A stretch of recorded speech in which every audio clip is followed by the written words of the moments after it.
વાણિયાના 12 સાથીદારો. એક હતો વાણિયો, એ અનાજનો વેપાર કરે. ગામે ગામ જઈ અનાજ ખરીદે અને શહેરમાં લાવીને વેચે. એકવાર વાણિયો અનાજ ખરીદવા બારગામ જંગલના રસ્તે જતો હતો. અચાનક રસ્તામાં ઝાડી પાછળથી 4 લૂંટારૂ બહાર આવ્યા.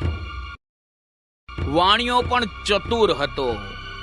મોટેથી ઘાંટો પાડીને બોલવા માંડ્યો, હું કઈ એકલો નથી, મારી સાથે મારા 12 સાથીદારો છે. હું કઈ એકલો નથી, મારી સાથે 12 સાથીદારો છે.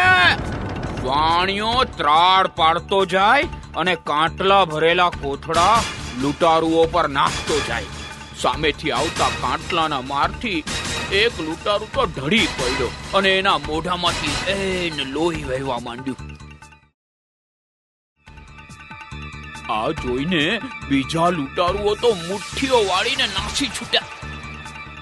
વાણિયાએ પણ પડકાર ફેંક્યો કે લૂંટવા આવ્યા હતા ને જીવ લઈને ભાગ્યા. કાયરો, ઉભા રહો, તમારી ખેર નથી.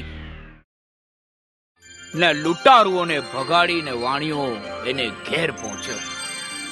ઘેર પહોંચી વાણિયાએ પત્ની અને દીકરીને બધી વાત કરી.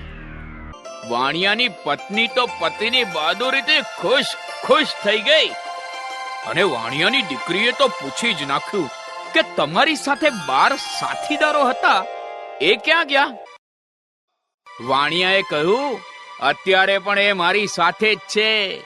અમારા 2 હાથ, 2 પગ, 2 આંખો અને કોથળામાંના 4 કાંટલા, આ બધા મળીને 10 થયા ને.